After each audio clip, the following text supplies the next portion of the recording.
St. Lawrence Giustiniani was born of a noble family. We find that same family emerging about a century later, in the 1500s, with the one who became head of the Camaldolese at Camaldoli itself, and who, inspired by the Holy Spirit, went even further than what he already found and made a reform which continues to this day.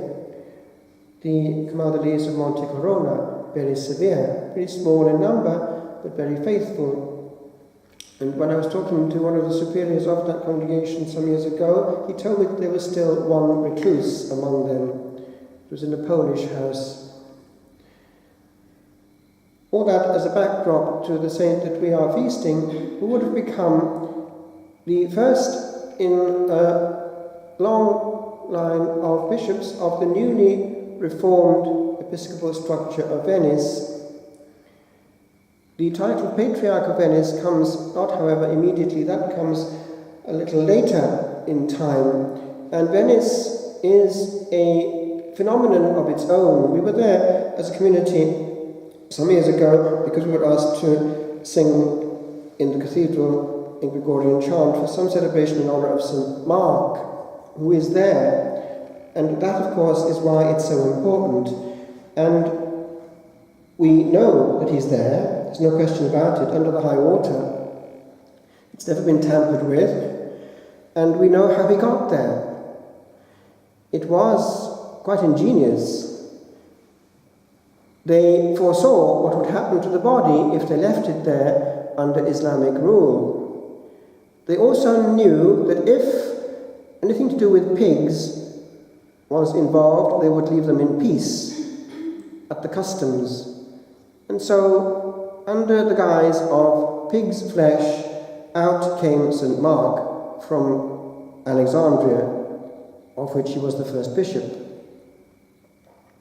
and ended up in this very important cross-section of civilization, which is Venice. And in Venice, you have the most oriental cathedral, probably church, in the West. Very, very Byzantine. And when we were there, one almost felt the wonders of the church, east and west, breathing naturally with their two lungs, and the cathedral not tampered with either. Time standing still in the stillness of the waters where there is no traffic to contaminate the night. You would sleep in the heart of Venice and nothing was there but the swishing of the canal waters in midwinter. That, then, is the power of where we are coming from. The centuries behind us and heaven before us and over our head. This force came also to Ireland, and what happened in Ireland was quite stunning as regards the way in which, in a short time, grace was victorious over pagan darkness, without violence actually and without bloodshed, because St. Patrick knew how they ticked and harnessed rather than throttled the best of what he found. The trick that great missionaries have always used.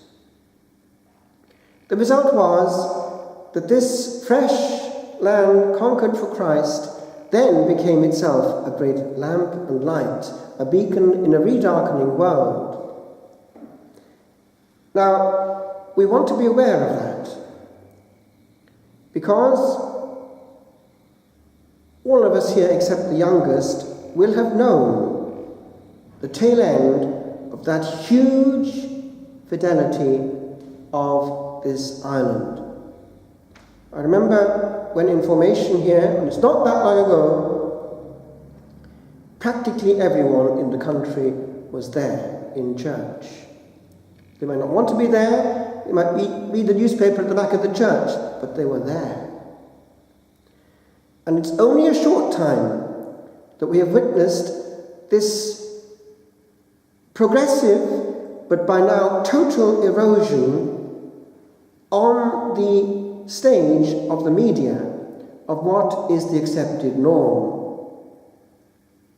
For that to happen in such a short time, one has to look not just to human factors, as indeed in probably the most mystical country in the world, the total and complete reversal of the norm in Russia less than a century ago cannot be ascribed to purely human means.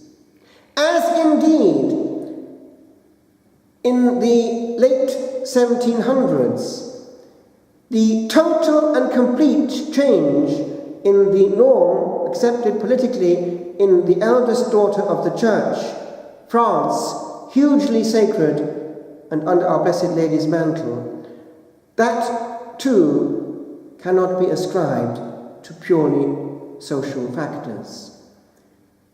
We know that the demon was involved, as also in the 1900s in France, the end of the 1800s, when the government itself obliged practically all the religious to get out of the country that had actually been formed massively by them. Now, in Ireland, it's not been quite so evident because it's been bit by bit, but it's there. And we're up against it, my friends. We're up against it every time we expose ourselves to that norm.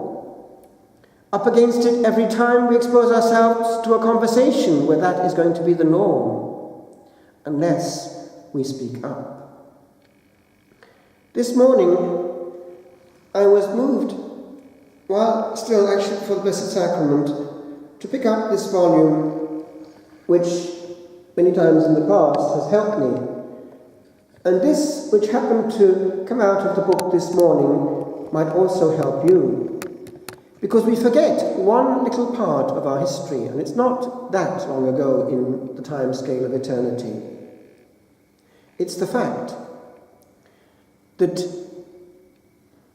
during the high point of the penal times, one of the punishments for those who would not conform was, wait for it, exile to the Barbados.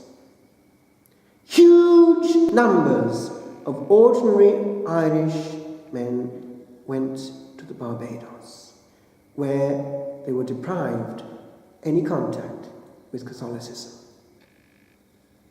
Now listen to this. Fortunately, in this and several other of the West Indian islands, besides the English settlements, there were Catholic stations which belonged to the French or Spaniards. From these, at different times, but always with the greatest difficulty and by stealth, the poor exiles contrived to obtain some spiritual help. But in the year 1650, a Limerick Jesuit, Father John Stritch, landing in St. Kitts, built a chapel at Sandy Point in the French Quarter, not far from the English settlement. The Irish welcomed him as an angel from heaven. Compare that to what I heard from Father Michael one day, that there was one of the local priests in actually the parish grounds in Navan Church, St. Mary's, and there was a man there with his child. And the man deliberately said in a loud voice in the hearing of the priest, "Don't have anything to do with him."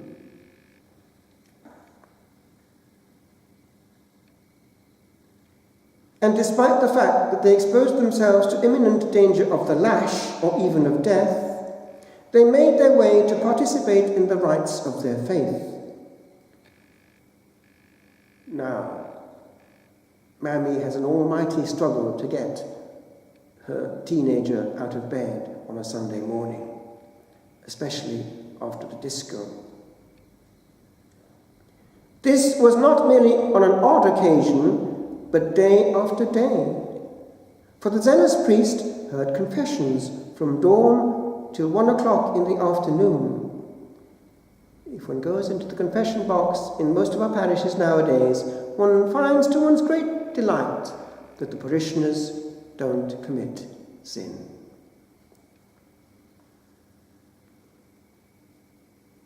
Administered Holy Communion and baptized their children. The beaten and broken Irish exiles, still true to every tenet of the faith and hungering for the sacraments and the Mass, responded so generously to his administrations that week after week his congregation grew until it reached almost 3,000 souls.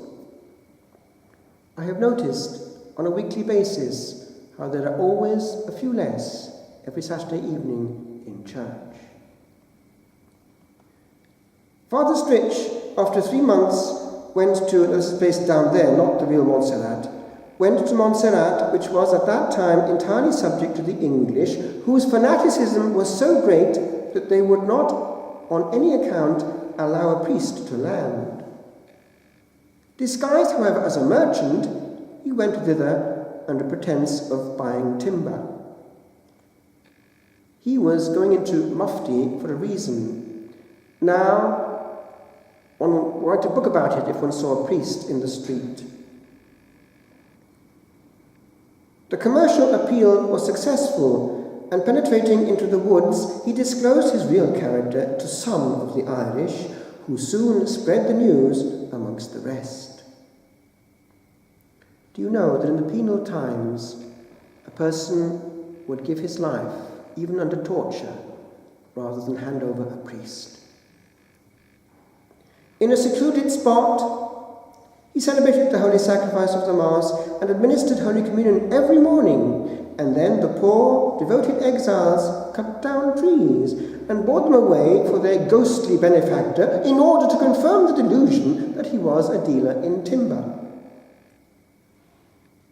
Meanwhile, however, the watchful Puritans had taken alarm, and returning to St. Kitts, the good father discovered that attempts were being made to compel the Irish to attend Protestant service, while a close watch was being kept lest any of them might visit the French settlements. Just the other day, I had some travellers with me. They are very devoted to Our Blessed Lady.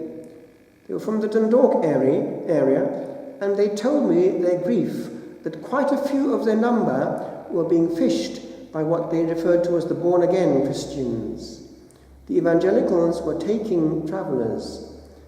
That's kind of serious, because say what you like, they have faith, and they don't really know what they're getting involved with when they get into this business of incomplete Christianity. The passes in the mountains were guarded by sentinels, but the Irish exiles, despising every obstacle and braving every danger, made their way under cover of night through woods and ravines and assisted advance. Such heroism filled the French superior with admiration, and in one of his letters he gives expression to his feelings in the following words: "Among the Irishmen who usually came to Mass, I remarked particularly 2 good old men who, after making that difficult journey with incredible inconvenience, never failed to be first in our chapel." Now, observe how people come bit by bit, just in time for the essential. Where they assisted at Mass and fulfilled all their devotional exercises from the dawn of the day till 10 o'clock, with an attention and fervour of spirit which filled me with rapture. Such wonderful devotion enraged the savage Puritans, who vented their spleen on the poor Irish in ways that almost defy belief. They often beat them cruelly, and there is on record one instance, which was surely no exception, of a poor girl who refused to go to the Protestant church, and who in consequence was beaten without mercy and dragged thither by the hair. I could go on, But I'll just finish with this quotation, which comes from one of their own. Melanchthon was one of the great Lutheran writers and reformers, and he admits in print, the world, he says, was so attached to the Mass that apparently nothing could tear it from men's